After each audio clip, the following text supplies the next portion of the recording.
us damn street niggas, we ain't really comfortable with all of that thing. So we just trying to say, do what you do, baby. I want congrats. I seen to come up through the mud. You feel me?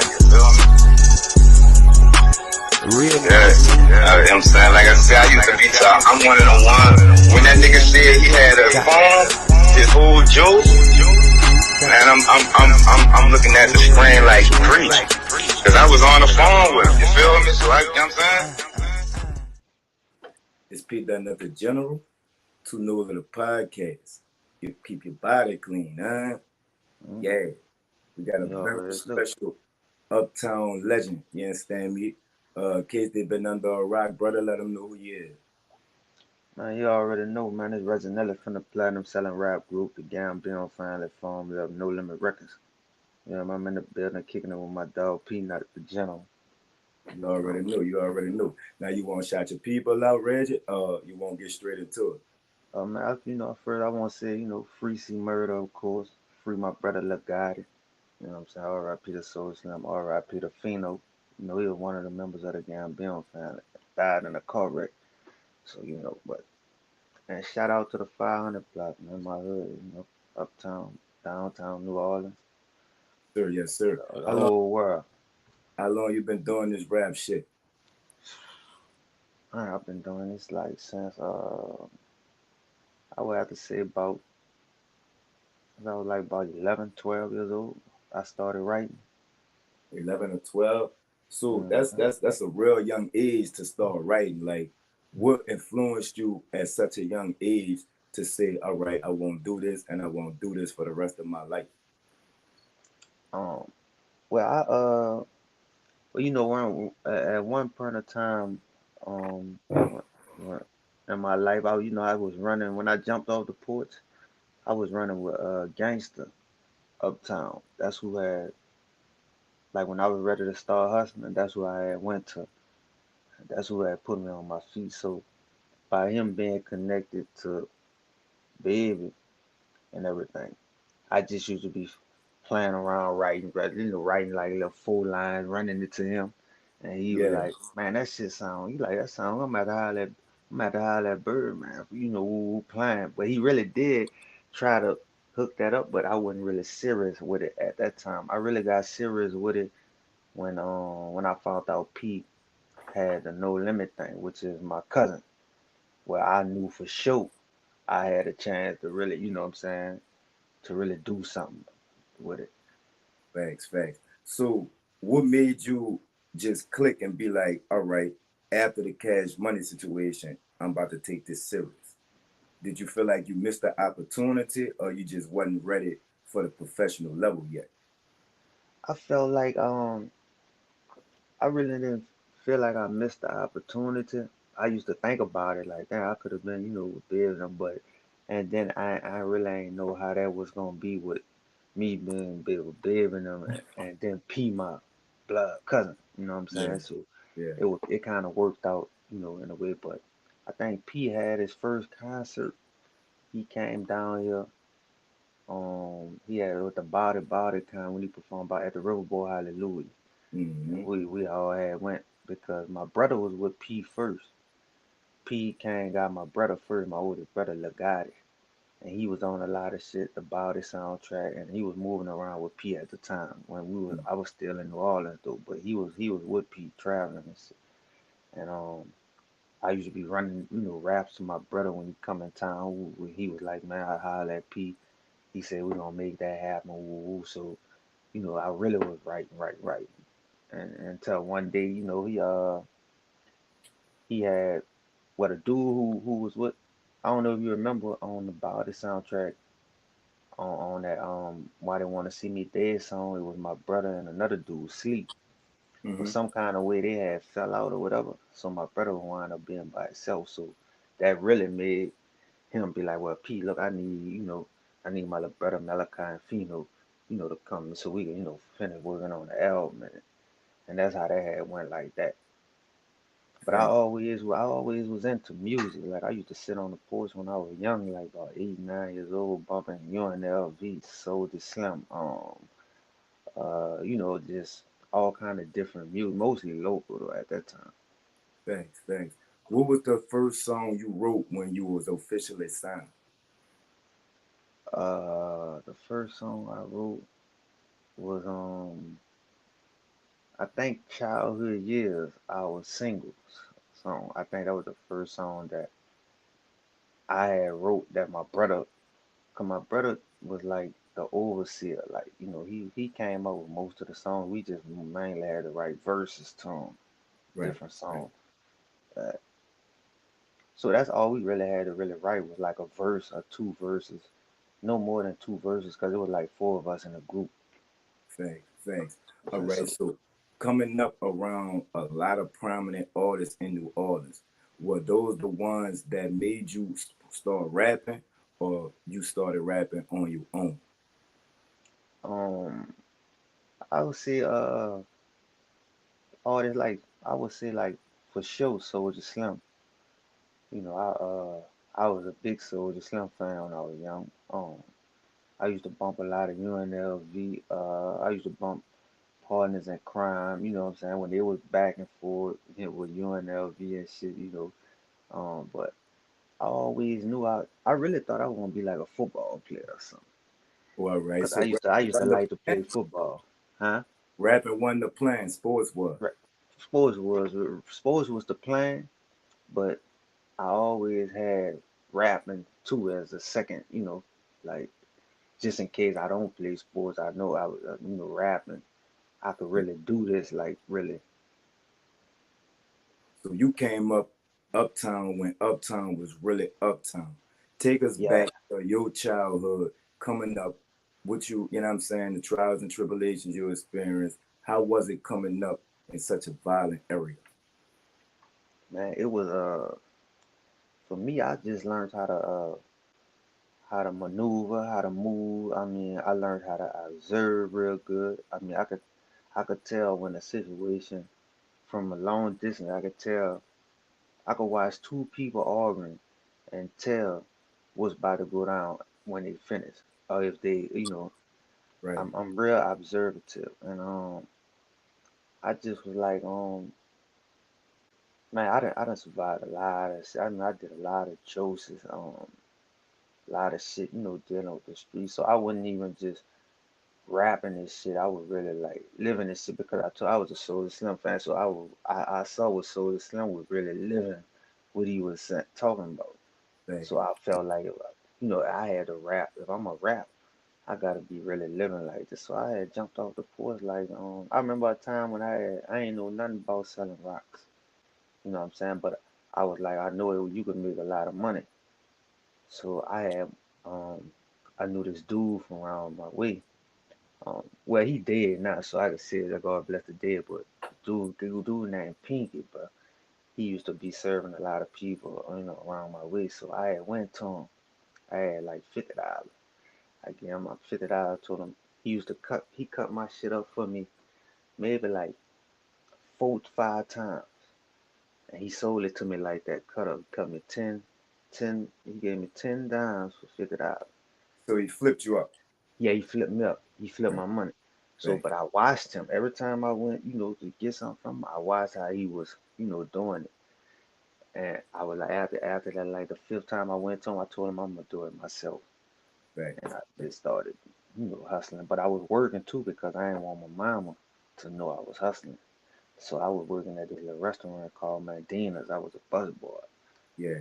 Yeah. That So take us that back. All right. In 94, I was only 9 years old. You feel me? I right. hear all the OGs talking about 1994. Take us back to 1994, Reg. How was it, and why is that year such a legendary year?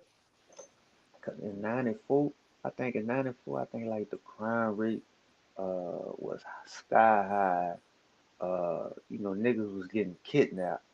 They were finding bodies on Almanaster around that. Yeah. Uh, I think the Magnolia was getting it was beefing with the Cali. I think if I'm not mistaken, at the time Richard Pina was in the Mm, city moving. They had a lot of shit going on in the city. You had the police, Len Davis, and all these motherfuckers yeah. working for niggas. It was treacherous. Right. So Right. if you just like Slim said, boy, if you look past 94, bro, you're a gangster. Yeah. That was even. What year was you signed, Reg? I signed with No Limit in like the end of '97. Was officially I was with No Limit, and we dropped the album October 20th, 1998. Mm. So Ghetto Organized. take us back, you heard me, from your transition from the streets to the industry. Was it a big culture shock? Like, did you have to learn how to like act, so to speak, or P just let y'all run wild and do what y'all was doing? You heard me? Nah, he just let us, I mean, he ain't let us run with it because he was more like,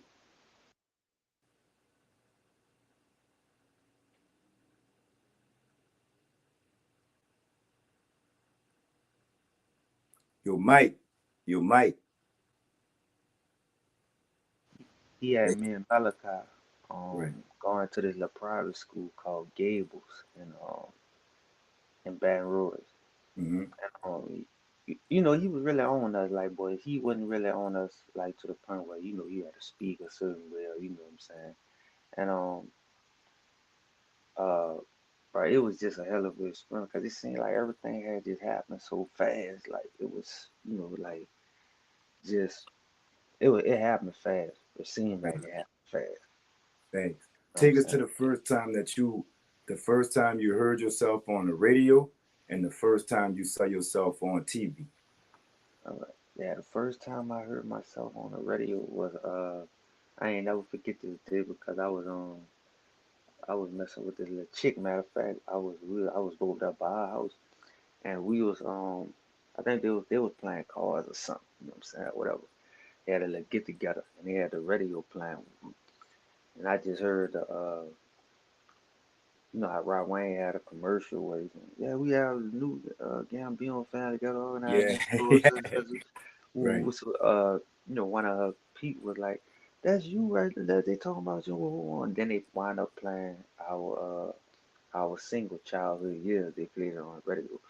So that was like a real big uh, thing for me experience. And the first time I see the video was on they aired it on BT. I think it was like a week after the album had dropped. They had aired it on BT. I was at home when that happened. Mm-hmm. Like we was Mm-hmm. at home and I was like, like it was on from there. Like I really couldn't believe this shit. Like really. Right. And then So I was 16 at the time when yeah, the album dropped. about to ask you how old you was. Yeah, I was 16. Thanks, thanks. So at 16 years old, in the rap industry, right? At such a young age, did you feel like an entertainer, like a celebrity, or you used to hanging around all these stars, they're regular people, so it just came second nature to you?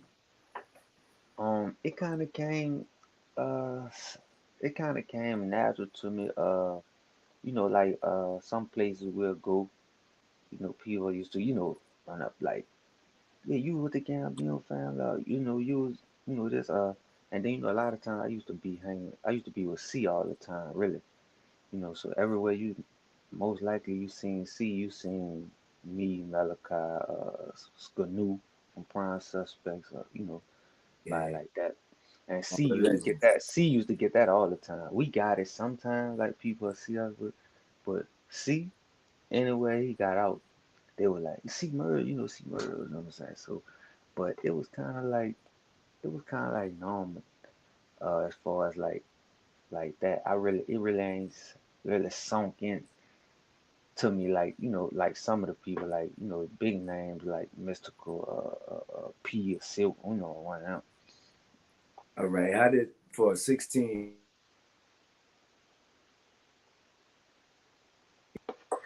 for a 16-year old, right? How Right. did life change for you after people seeing you in that type of light? You heard me?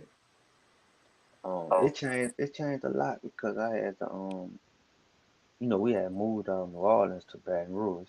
That's where Okay. everybody was stationed at.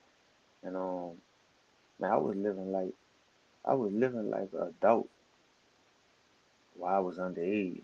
You know what I'm saying? Me and Malachi, by us being the youngest two. Man, Mello, we the same age. The only thing is his birthday is in December, mine in June. So Mm. we like a couple months apart. So but P had got us emancipated. And emancipated was like um gave us the right. We went in front of a judge and the judge granted us the right to live as adults even though we was underage. So we was handling everything on our own, our money, our like a adult. Damn, that's what's happening. I ain't never heard of no shit like that. You Yeah, heard me? that was my first time ever in. I mean, we went to. I remember going to me and Malachi going to the Baton Rouge courthouse with Hawkins, and doing everything. But I really didn't pay attention to nothing that was going on. I was just ready to do what I had to do in there and go. I heard the judge grant us that when we went around, but years later, I wound up looking into that to see really, because I really didn't understand what that was until I got older and then I found that's what that was. We got emancipated. Take us to your first performance. What year was it? Where was it? And was you nervous? Um, I was nervous as a mug. I mean, I was trying to act like, like normal, like like oh, I'm ready. But it was matter of fact, our first performance was Teen Summit. And I was there too. Yeah, not Mm-hmm. Teen Summit, 1998. Mm-hmm. Mm-hmm. Teen That was the Summit. same year Usher was there, right? Right, right, Yeah, I right, was there. I was right. there. Yup. And man, I ain't gonna lie, I was nervous. I think I had, if I can remember, I think I really performed with my eyes squints, like, really like trying not to look at the crowd, but I was like, I got it done though. Where was it? It was we performed Childhood Years and Desperados. Okay, okay. So Yeah, the attention you was getting, from being from the streets, right? Was right. it funny? Did it spook you at first? And was you ready for the attention that you was about to get at such a young age? It was kind of like because a lot of stuff like, when you coming from like the streets and to get adjusted to that is kind of different because you got like I'm gonna use like social media for like just going live and shit. When you in the street, you ain't used to like you used to ducking from cameras and shit Yeah, like yeah, but now yeah. now you got to get used to it because they got people getting rich off a camera now, a phone. You know, Okay, right. A phone, your phone. right, right. So I had to get adjusted to it, and really like, and then again, that goes back to me saying like observing people and knowing, like what I'm saying, The energy. yeah, Right, right. thanks. All right. So, how did you have to adjust your life to the new fame that you had? Um, just had to like a lot of places, that really if it ain't really serving no purpose, like I probably wouldn't go in. I was watching my mood, watching who I hang around, or be around. Just certain stuff I had to really, what I'm saying, just be careful about, especially being under the limit, because P was like that. Yeah, yeah. P, yeah, P used to always say like, why would somebody pay money to see you perform when they could see you right there at the club every night, every weekend. You know what I'm Thanks, saying? So a thanks. lot of shit he used to say made sense. You know what I'm What, what's the most important lesson you learned from P? saying? The most important lesson I learned from P um, was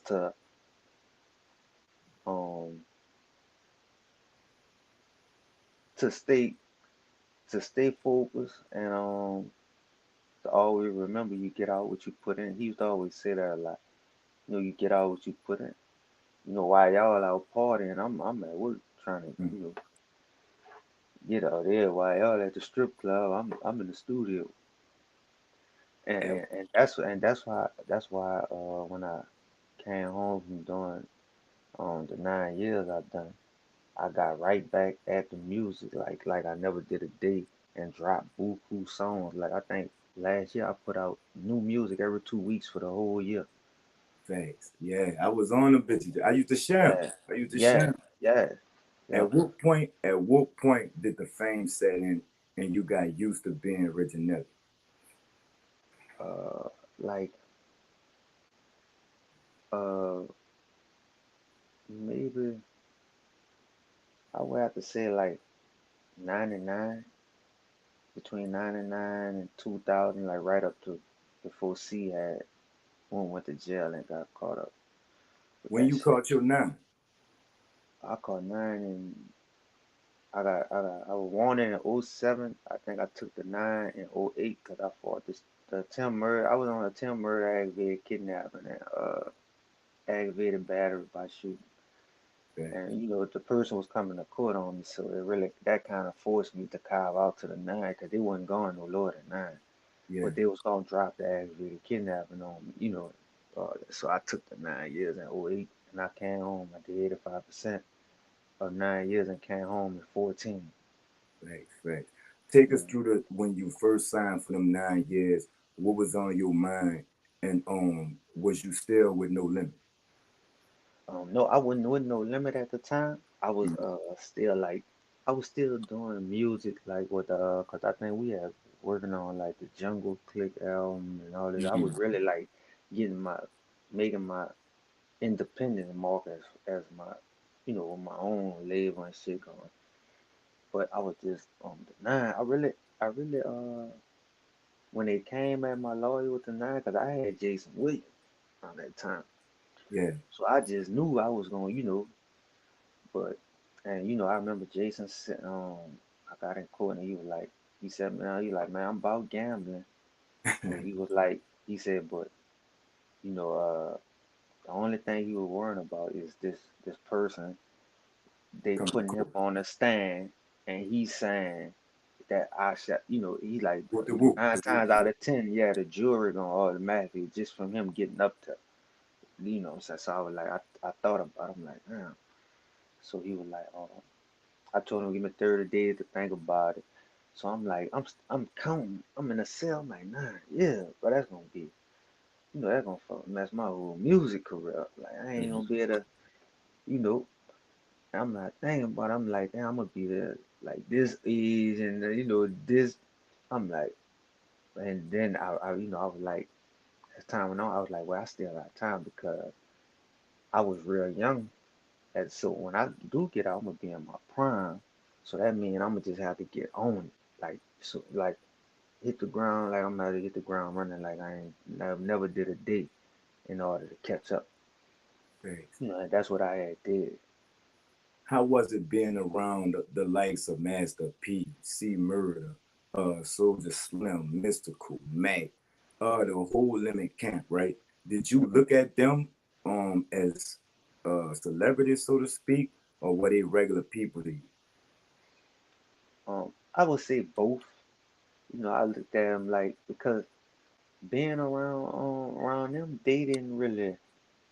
I'm gonna say like C, Mac. They didn't really have that celebrity mind frame like but P and Silk and Mystical like they had that celebrity mind frame like so but it was kind of like I used to always say I'd be like damn I'm under the same label with the with Slim that's what I'm saying like we was in the studio late at nights and shit even Snoop what I'm saying like I'd have had talks with Snoop like in the studio asking shit about that because I used to listen to a lot of Tupac and Snoop too back when I was small enough to be sitting on the porch with the radio bumping, you know what I'm saying? That So old school shit, yeah, you heard me? yeah, yeah. So Yeah. but I was like I was used to be asking Snoop like stuff about Pac and shit, will he be running, shit to me. I'd be like, damn, I always wanted to know shit like Yeah. damn. But it was a good experience for me and that's why I say I can't um I can't settle like because I didn't seen too much shit to just settle for to the be regular. normal. Yeah, Thanks. yeah. Thanks. Bring us behind the scenes, personalities. You know what I'm saying? How was these? Because they legends to us, but you was around these people every day. Take us through the personalities of Slim, Mac, P. You know them likes funny stories. You know what I'm saying? Studio stories. You know what's the funniest thing you remember about being in the studio with these types of personalities? Um, the funniest thing I remember being in the studio with Slim. Uh, was the way Slim like majority of the songs that Slim used to do. He used to tell like the producer how he wanted his. Slim when Slim used to write songs, Mm-hmm. he already have his own beat how he wanted to go to the song. I don't know how he was able to do that shit like that. Right. But he'll be telling the producer, how he exactly how he want the beat to go for the song that he write. Him and KL was good with that, I guess because they got history. Thanks. But Thanks. but Slim used to come up with his own beats on his own, like in his mind, and he'll tell a producer how to make, how he want his beat, and they'll go from there.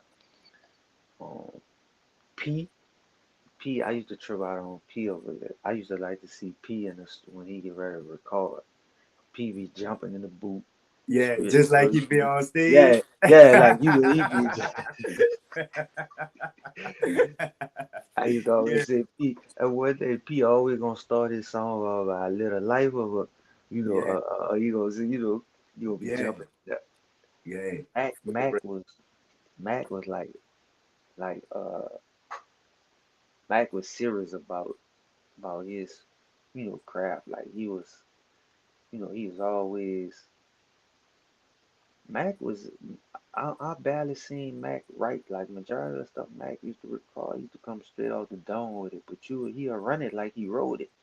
Mm, Man, yeah, and he still do that till this day. Like right. I talk to Mac almost every day. Shout out to Mac, man. Yeah, Shout out to Mac. he So, just he gonna but be on the Daily Show. The today, Daily Show. Yeah, today he went out. yes, He left this morning to go out there. man, So that's what's he'll up. be back tomorrow. That's what's up. That's what's up. All right. Mm. So, out of all the bunch, did you have a favorite rapper on No Limit? Yeah, Who? yeah. I was my favorite rapper was Slim. Slim. Right, right. Tell us about C, dog. How was C? You know what I'm saying, behind the music. You hear all such negative stuff about him. But as Yeah. you being his cousin and a fellow label mate, tell us Mm. some stuff that we wouldn't know that the news got him fucked up on. Man, C was a good person. Like the it be I be messed up sometimes to even know that he even been in jail that long for something he ain't gonna do. You know what I'm saying? 'Cause I know he didn't do it because I was dealt with him the night the shit happened. So Mm, I know he didn't. You know what I'm saying? So I know how he feeling. Just being in there that long. Like what I'm saying? And but C ain't nothing like like C got a good heart. C if C fuck with you, he fuck with you. And and if he fuck with you, he gonna die with you, he gonna ride with you, he don't matter. And that's with anybody. He fuck from you being there that night, we're not gonna get into the details, right? with. Hmm. From you being there that night and being there through the trial and all that, was it something that they had personally against C? That's why they hung him out like that, though. And why didn't they take, uh, the people who was coming forward saying he ain't do it? The dude that tried to sign the affidavits. Why Yeah. was all this overlooked and he was still convicted? Cause they really wanted to make an example out of C, because of the past stuff that he was getting in trouble, what I'm saying, with. And then and then JP, you Yeah. know, they how they record, they Let the viewers know about about how JP is. You heard me? Man, look, check, I had caught a charge, man. This was the last time I had did time, but I caught a charge. And they had I went to court and got a bind, right? Then the next time I went to court, they had me set for well, I ain't even had no motion. They set me for pre-trial and trial. They skipped the motion. I said, what the man? I was like, wait, I don't get no motion or nothing. They had pre-trial and trial. You know Right. how you go to motion to suppress Yeah. evidence and all Yeah. that? They skipped all that. Right. That But wasn't like against your rights and some shit. yeah, that was against my rights because I hadn't told well I didn't have the my own personal lawyer at that time because it was like right during the time where I was still trying to see if they were going what charges they were going to accept or Going what. seven. Yeah. Yeah, so but the lawyer the court attorney law who talk for you, as I'm telling him, well look I ain't got I don't get no motion or nothing Right. like motion he act like he ain't know what I was talking about. So I know I wouldn't even he Right. wouldn't represent me anyway. Right. So you were planning on just taking whatever they gave you. Yeah, just taking but this what they did. This what happened. They called me back to court. They Mhm. said, well, today your lucky day, Mr. Johnson. They said we got such and such, I think was like 2 years. We're gonna suspend a year and we where I just go do 9 months in the blue water program. But there was Mm-hmm. like this was a time now I hadn't bonded out, but this was my court to come back to court for they had set me for pre-trial and trial. So when I went for the court, they hit me with this, but they were saying, but the deal is only for today. I'm like, oh man, I'm like, I ain't, I wasn't prepared to come, to turn Right. myself in. I'm like, man, I gotta make sure my son get picked up and all this shit. And I was like, man, give me 30 days or something. I'm like, I like the deal, but Right. I just can't. I don't want to take it like, well, it's only for the day. Right. Right. I said, man, I had to call my dad on the phone. Like, man, look, do what they talking about. She crying, or she made it worse. She crying on the Right. phone. I'm They like, I'm trying always to figure make out. it worse, dog. Yeah, I'm trying to figure out what to do. I don't know what to do. So, Right. Right. but I wound up taking it 9 months. I took the 9 months because I just know I couldn't play with JP. Like, what I'm saying? If they said we're gonna be off the table, if I ain't take it today, I know they was serious. Right. Right. Take us Yeah. to the first time C got locked up before he caught his time, right? And when he came home, Mm. what was the energy with y'all and did y'all think he was gonna get locked back up? We really didn't think he was gonna be. I mean, we was really uh 98.8% sure that We was when too, he dog. go when he go We up to was the new too, you heard trial, me? that was gonna be the end of that. Yeah. So it really like shocked everybody that like when they said guilty again, we like what's going on? Like you know what I'm saying? So it was and by everybody being so sure that this was gonna be, It was we heartbreaking. we wasn't prepared for him to get found guilty again. Like nothing was prepared for, you know what I'm saying? So everything was just like that was just that was and then from me personally, I knew from that point it was gonna be hard, like to really come Move up y'all. under that second Right. time again. Right. You know what I'm saying? Right. Because I know how the system is. You know what I'm saying? Right. Right. So okay, the second time he got locked up, right? Right. uh Take us in the behind the scenes just with True, right? What Mm-hmm. was the energy, what was the mood, and did y'all just like, did that bring y'all closer, or did that kind of, you know what I'm saying, break y'all apart? It kind of like it kind of I would say, bro, it kind of like spread us apart because not Because everybody they hit trying to all figure out which uh-huh. because we was everybody was, to be honest with you, everybody was like we was banking on C. like see, it's the person that's gonna be able to walk us through the door without all us, Yeah, the yeah. putting in the work, Right. work for They this. with me. Yeah, you know what I'm saying? So that was like a little, like that was like put us back to the drawing board, and then like some people like got hooked on drugs, and like with Canoe situation, you know what I'm saying? Mm. He got, God bless the dead Canoe. And just like I said, a lot of people didn't really recover from the no limit situation because nobody really had to really do nothing, on their own. Like we was just like a Right. walk through, Yeah, you know what y'all I'm was saying? so young at the time too. Yeah, yeah. So by that being your cousin, what type of effect did that have on your life and your career?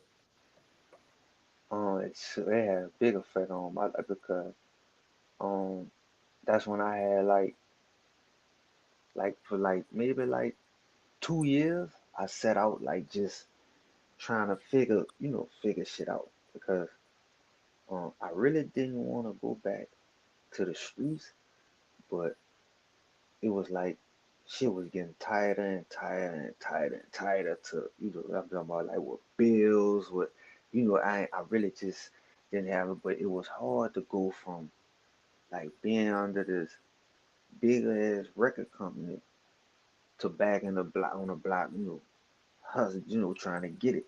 So Right. that was a big old like shit I was dealing with that. And then what comes with the street shit when you hustling, you got niggas that's gonna test you, you got niggas that that take you for some type of rap or something, Yeah, what I'm saying? So yeah, right. you gotta be I had to go full stride or like a deep off in that jungle like to really, solidify my walk like, look, don't get it twisted. And that's how the jail shit went to coming about, and What? the aggravated charges and all this shit. Yeah, the whoop, the whoop. Yeah. What ultimately happened that y'all left No Limit? It was kind of like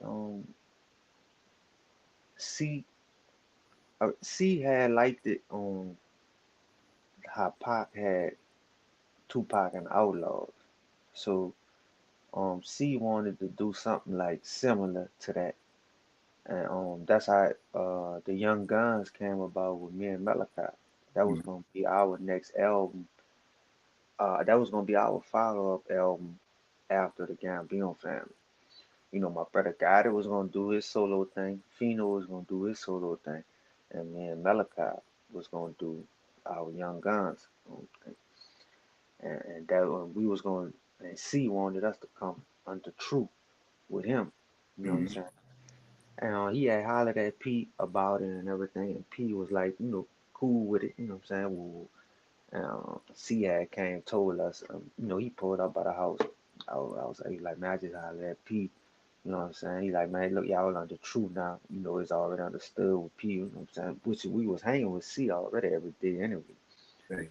And his exact words was, I'm gonna blow y'all up how P was supposed to do it. Yeah, yeah, Yeah. yeah. All right. So, what was your first song? When did you put the pen down? Um, you mean as far as like When you took your little break? like I would say like 2002. Okay. And that was before you. That was how long before that did you catch your time? I caught a year later in So, '03. I wound up catching mm, 18, 3 years, but I wound up doing 18 months off of the 3 years mm, on a distribution that they had dropped down to possession with the intent to distribute. yeah. And I wound up getting out. I wound up getting out in '05. All right. All right. So when you come home, you touch down, you Right. went right back. I went right back in '06. And after the storm, I got caught up on another distribution, a heroin charge. You know what Yeah. I'm saying? But I wound up beating that. and I came home in '06 too. I think I set like maybe like 60 days, 62 days on that. Thanks. Thanks. So when you called the 9, take us through your last week of them 9 years. Um, uh, Man, my last week I was matter of fact I was in a halfway house and the last week I was like, it's like, man, it's about to be over with, you know what I'm saying? I mean, I hadn't got rid of the phone. I was like, I ain't want nothing to stop me from getting out here. I started No using write-ups. no right nothing. I was using the pay I was using the wall phone. Yeah, I was like, and I was just like, and by this time, uh I was like all the way focused. I think I had went in the studio like maybe like a week after I had got out. I was just No, about to ask you that. How long it took you to get in the studio? like a week after I got out. I was inside for like a whole week with my family and shit chilling. Yeah, that's But after that, understandable. yeah, You heard me. What was the first song you wrote when you come home? the first song I wrote when I came home was um is on that Back Like I Never Left album. That bitch was hot too. That Yeah, bitch was hot too. you gotta get that money. Featuring my little Mm, brother Young No. right. Shout out your little brother. You Yeah, heard me. and I had recorded that by when I came home I was recording by Carlos, who was with Mm-hmm. Beat by the Pound, across the river. Right, right, Mhm. right. So that's when you put out all them singles. Yeah, where I dropped that Back Like I Never Left I recorded most of that by Carlos, and then Mhm. I started going like other different studios, like. But I was when I used to go in the studio, I used to do like at least maybe 3, 4 songs every time I go. Every time I go to the studio, I was doing like 3, 4 songs in like 2 hours, 2 hour block. Mm. Because I already had them ready. Like I was just going there, record, go to the next one, record, go to the next one. You was writing in prison?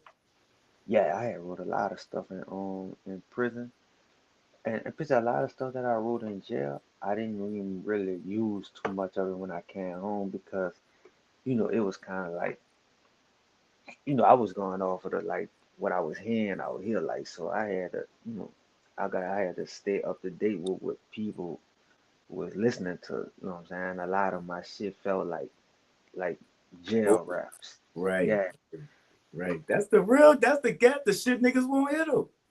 yeah. But see, like only thing I did was like maybe I took like some of it and just like added shit in there. Like really to update them, like putting to take pieces out this with it. Right, Add it, add it with something I'm writing now, and then a lot of stuff towards like uh maybe like the stuff that I was putting out towards the end of the year. I was just going to the studio, just writing it like right then and there, like, cause it wasn't taking me long to write a right. song, like, especially if the beat nice. If I go in the studio and hear a beat, I write right then and there, come up with the hook right then and there. That was more doing it like that was more better for me because I was like really on point with it, like with the beat. However the beat was, gave me the concept of what I'm gonna put to it. Facts. Right, all right. So boom, you're home. Uh, what happened when you came home with Turk? You want to get into that? Yeah. What Um, happened with Turk? what happened was now this was before C went to jail. Mm-hmm. Um, I used to see Turk all the time, because some of the people that he was cool with, I was cool with too because my people, my both sides of my family from out the Magnolia came up.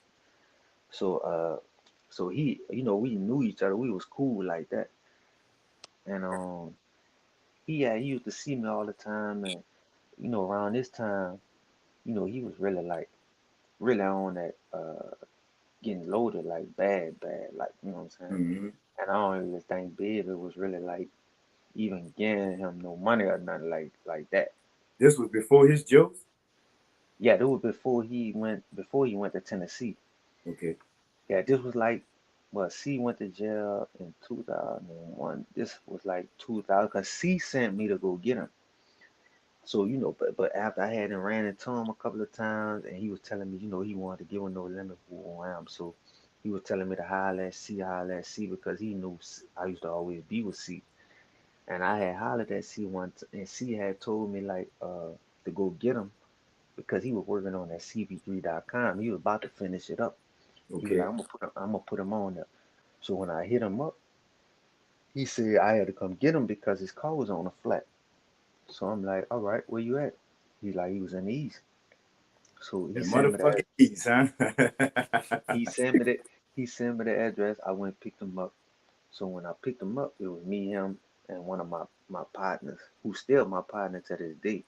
Mm-hmm. We was together. We picked him up. So Turkey had told me he had to stop on Josephine to drop the car keys off, right? Which is I'm thinking in my mind, I'm like, well, he probably gonna get somebody to take care of the flat while he gone. You know what I'm saying? While we going to Baton Rouge. Right. So when I went around there on Josephine, I didn't, me and my partner, we didn't much get out. He got out. Turk got out and walked like right like in the middle of the block to the house where dude was at. So to make a long story short, he lied about dropping the keys off. He really was going to buy a bag of dope and a bag of powder, but he just didn't want to tell me that because he figured if he tell me that, I wasn't probably gonna bring him. That Which I one and probably one, huh? That one yeah. and one, huh? So he figured if he tell me that, and I probably, to be honest with you, if he had told me that what he was gonna do, I probably wouldn't have, because I ain't want him to do that out my car and have a nigga thinking I'm on that shit, like, you know what I'm saying? So, but he just so happened how he got caught up. The dude he went to, Yeah. the sixth district had him under surveillance. Right. So Right. everybody that was going to They dude, stop. Yeah. they Yeah. and by Yeah. by Turk getting back in my car, Damn, that's they what made treated down. So they treated y'all like the regular fiends on some, because that's what they do up. Not us, but that's what they do in the yeah. street. Yeah, yeah. Yeah, you know how they do. They when they watch them, They get the they try to fiend. get the drugs off the right. So by him getting back in the car with me, that's what made them pull me over. So I mean, I ain't make it 3 blocks. Once I turned on Martin Luther King, I Yeah. seen Crown Vic come behind me with the lights on. Now No. let me remind you, I got my own shit in the car. I got a gun in the car. I got like 30 some slabs in the ceiling. You know what I'm Yeah. saying? You heard So in that's the old school shit. Yeah. yeah, yeah. Yeah. So Yeah. but guess what this nigga do? Man, the people get behind us.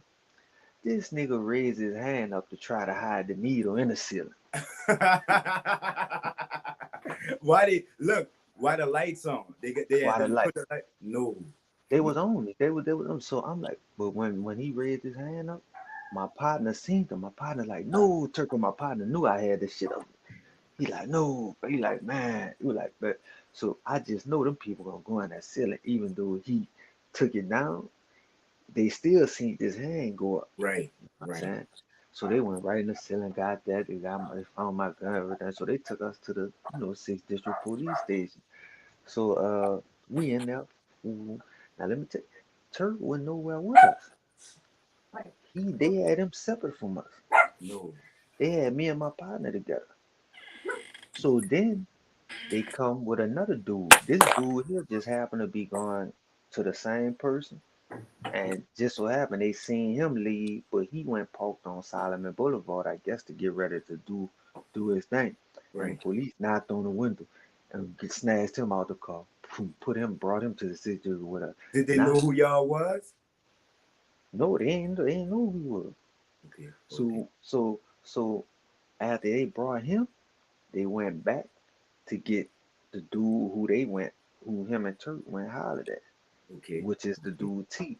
Yeah. So when we got T, they didn't arrest T because they were still trying to, find out where where the stash was at. But you know what happened, right? Tell me what happened, you heard? Tell me what happened. I'm going He off your said word. T had told us he heard the police. That's why out the gate when they arrested T and brought him to the 6th district. Yeah. That's why out the gate he was saying Turk ratted on it.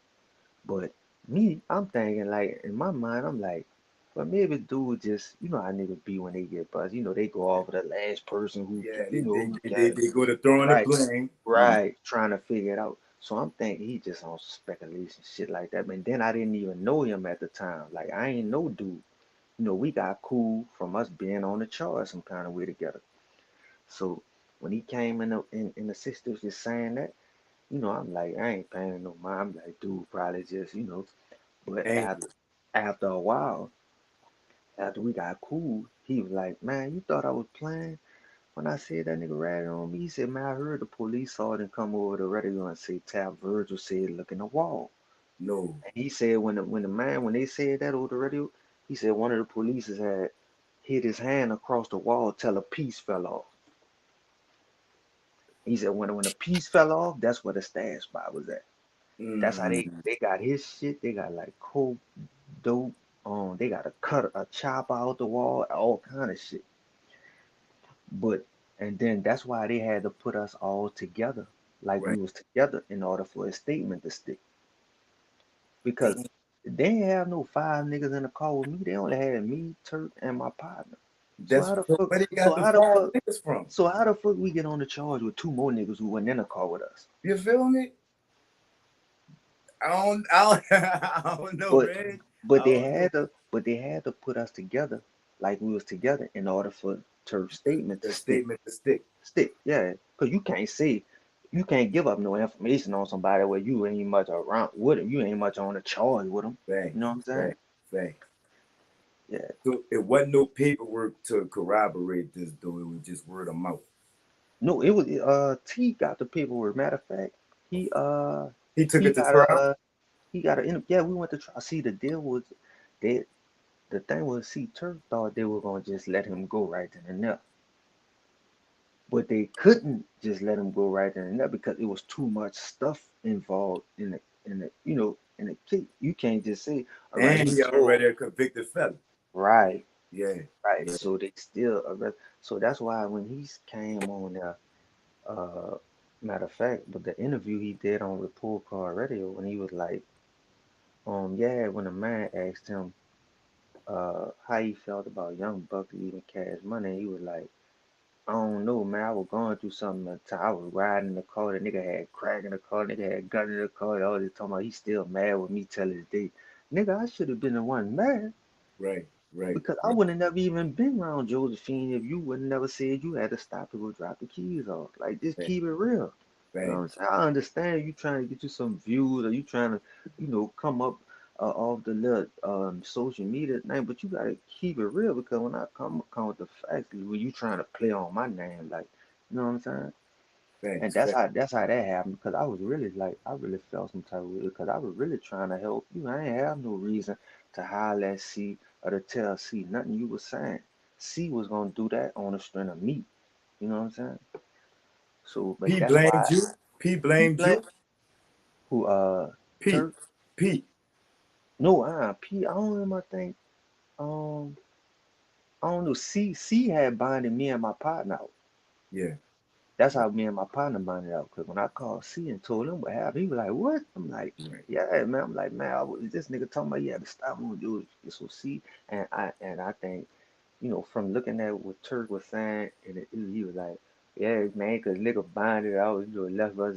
But Turk, you couldn't even get out because you had a probation hold on you. That was, and then that was his second time messing up on probation. So his judge really was like, no, you gotta wait, wait till the charge over with.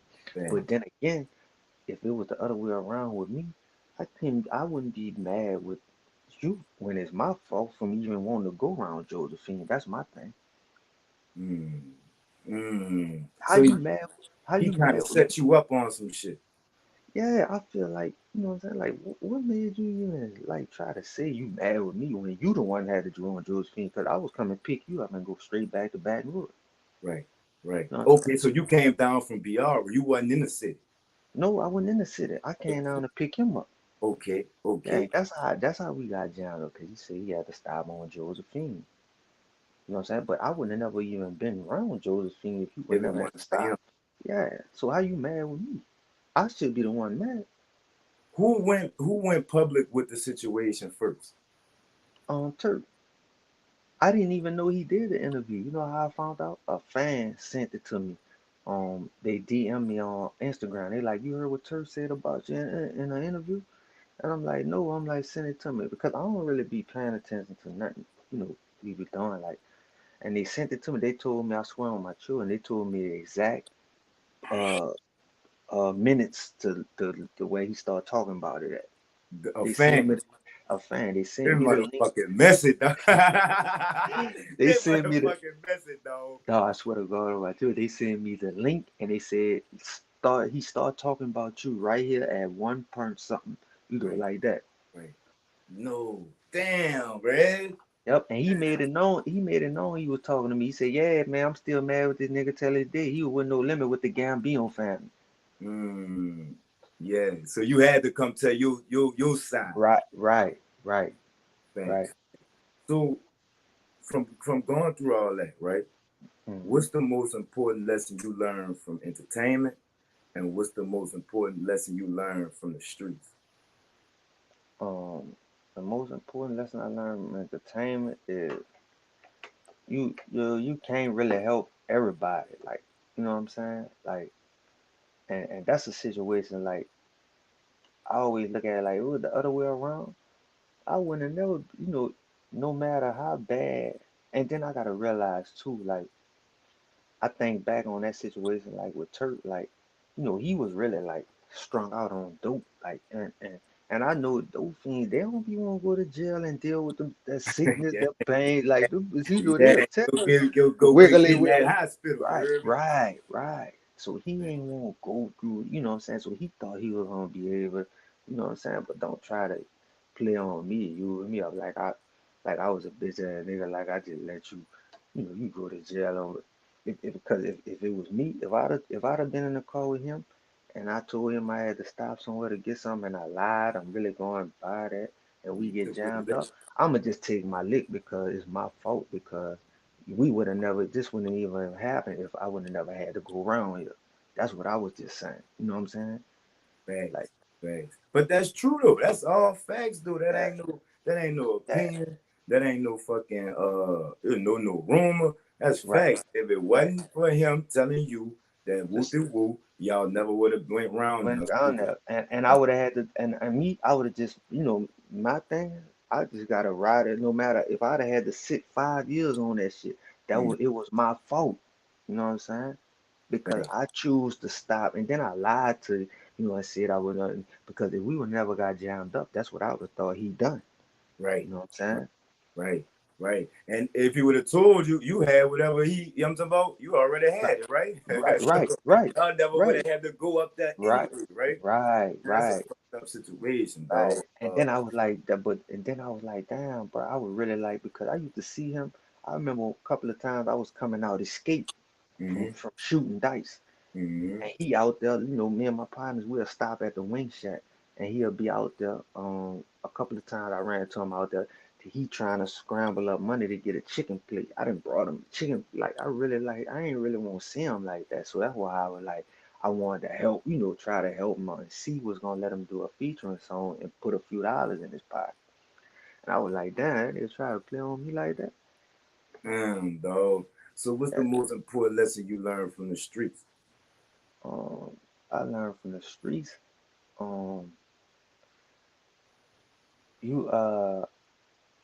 The streets is gonna be the streets, like, and sometimes you gotta choose. I'm gonna say you gotta be careful, like, when you choosing the streets, over anything, really, like, you know what I'm saying? Because it's kind of like different now, like, like back then, the streets, we ain't really see everybody like clutching a tool. Now, but I came home, I was like, I had to get me some ace because I'm like, everywhere I went, everybody had a gun. I'm like, what's going on? Ladders. I'm talking about, man, niggas stuffing, trying to put a cutter in their pants. I'm like, what the? What's going on? They can do it now, though. They can do it. So I was like, man, like it's really and you. I mean, it's like it's dangerous, like now, you know what I'm saying? Because it ain't. It used to be like mostly older Right. niggas, like in the streets doing shit, Right. but it's got it's like, like children, uniforms really, that you probably wouldn't even pay attention to, you know what I'm saying, like that. Right, right. But see, they wear shit that would have got us hacked up back in the G. Like I be telling Yeah, my son with them hoodies on, his fucking 80 yeah, degrees yeah. outside. Nigga, them people gonna think you got something on Something. you. You know what I'm saying? With your Definitely, iron low or something. You heard me? yeah. But I guess that's just like a fad, but it be too hot Right. for that bullshit for me. You fucking So, right. And that's how my son be. That shit could be having on. I'm like, man, you ain't hot with that shit on. You yeah, got it be a making me. hoodie on. Yeah. So Man. what's next for you, Reginella? You heard me? What's next for you? What you got dropping? Tour Uh, dates, you know what I'm saying? Concerts. What's next for you? You heard me? man, I'm just driving it. I'm getting my numbers, looking nice. You know what I'm saying? Me and Mac, uh, working on something. Uh, Okay. and matter of fact, me and Mac working on a little tour too. You know what Mm, I'm saying? But he wanna do the tour like, whereas we like somebody big sponsor like Rock Nation, or something like that. Well, working on that, and I've been doing a lot of stuff with the youth. Um, trying to work with the youth. Matter of fact, I've been doing that with Mac too at the little youth center where he be working with the youth that, and I be working with the youth at this other place in the class at this church. Me and my girls go to. I be they be like they be tripping out on because they be watching my videos and stuff like that. yeah, So, yeah. but I got a lot of stuff coming in the making. I just had to slow it down a little bit at for like dropping like I did. Really just to get my business in order as far as like publishing and always make sure and learning the media side of it too. You know what I'm saying? You seeking another major deal or you CMC for the rest of your career? But yeah, I'm working on a distribution deal now. Right now, I've been talking with Universal, Atlantic, and what's the other people who Empire. Oh yeah, yeah, Yeah, yeah, yeah, but most likely, I really want to get with Universal because that's they the ones that own the No Limit Records catalog right now, mm, and so like I'm in the process of getting um I'm about to start getting publishing and royalties off the Gambino Family album finally, and all that's under Universal through Universal. So I just want to keep all my stuff under this one umbrella, like as far as with the shit I'm coming out with now. So that's why I said I wanted to be Universal. mm. I'm gonna tell you something. I've been watching you. I didn't know you started off that early. I thought you was way older than me. You Yeah, understand me?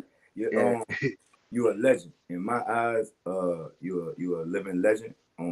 I came up watching you. You heard me. I appreciate appreciate you doing this interview, and I you always already. looked up to y'all. My daddy from out the. I can't really, I'm not gonna Right, really say right, who my people is, right, but right, uh, I watched y'all as a youngin. You know what I'm right. saying? And I always admired y'all. My dad used to play ball with Pete. Matter of fact, my uncle sent mystical shit where they used to play at the park in Nigga Town. You Yeah. heard me? My Uh-huh. uncle sent my uncle sent mystical shit way to the other side of the court. Yes, Stabby. So I grew up watching y'all, grew up listening to y'all. You a Right, living legend to me, and this interview mean more to me. And there's no shot to nobody else, but right, everybody is kind of like now. right, You the only one who I interviewed, who I really right, came up listening to, and I want to right. give you your flowers. You heard me? I appreciate that too. Man, Yeah.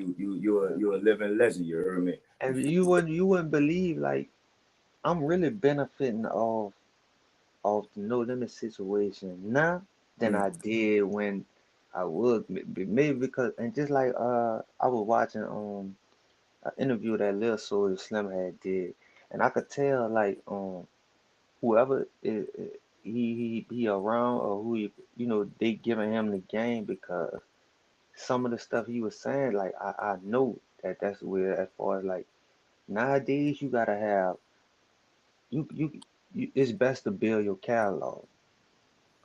Like, that's the most important thing.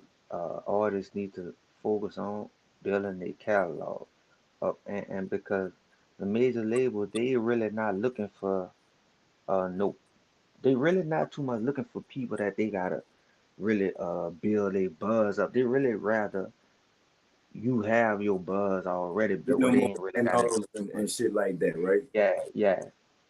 Damn. So they make it a whole lot harder for the game, right? Or does that make Right. it easy? Oh, it makes it harder? Well, not really, because you really, and like I be telling people, like, you really, they got so many people rapping now, you really gotta find a way to stand out. Like, and that's what I did. That was my way of standing out, by putting out music. I put out, I would drop new music every 2 weeks for the whole 2022 year. You know what I'm saying? And then, and then look, right after I did it, I seen every other Right. artist started doing it, like Mhm. Dirt, Young Boy, Lil Baby, it's like they were following my lead. Right. You know what I'm saying? Right. Before we get out of here, won't you get a BGs that's either thinking about jumping in the rap game or Mhm. just jumped in the rap game, some advice that was given to you at such a young age? I would suggest learn the business side. That's very important. And I mean, like, as far as, like, publishing, because publishing is the most important um thing, as far as dealing with your music career. Mm. Like, make sure you register as an artist under BMI, ASCAP. You know what I'm saying? Because if you don't never register, you'll never get a publishing check. That money just gonna go into an unknown account with your name on it, and they gonna make, the major labels gonna make all the money off the interest until you find out about Man, it's like it. that. Yeah, That yeah, make a nigga won't, you know what I'm saying? That make a nigga won't come back and do something. You heard me? yeah. Before we get out of here, Red, leave your social media, your contacts. Anybody want features? Anybody that want book you to a podcast or whatever? Leave. You got a clothing line? Yeah, I got the matter of fact, what I got on now, a mandatory shirt. All You know what I'm right. saying? I got the mandatory shirts. All right. All right. Promote yourself. Leave your social medias. How they could get at you for features, podcast appearances, and anything like that. Though, you hear me? All right. Y'all can follow me on my YouTube channel is Reginella Top Gambino. My Instagram is the same, except for it's Reginella _top_ Gambino. On Facebook, I'm Reginella Gambino. Twitter, the same, Reginella Gambino. And anybody want features or something, you can email me at reginella.gambino504@gmail.com. And I CMC check for my life, huh? email. CMC for life. You already know. Let's work. You already know. Any Yeah. last words before we get up out, Chuck? Oh man, I just appreciate you having me on here, bro. Shout out Appreciate to you coming, you. bro. And anytime you need me, doing it, just let me know. I'm all for it. Likewise. You a living legend, you hear me? Appreciate that, though. It's Pete that Another General to Nola the Podcast. You keep your body clean, huh? Huh? Them bitches gonna hate this one, dog. Yeah. They gonna hate this one. Fuck them though, you hear me? You already You knew hear me? it. Thank you, What? dog. Thank I you. got appreciate 100. what?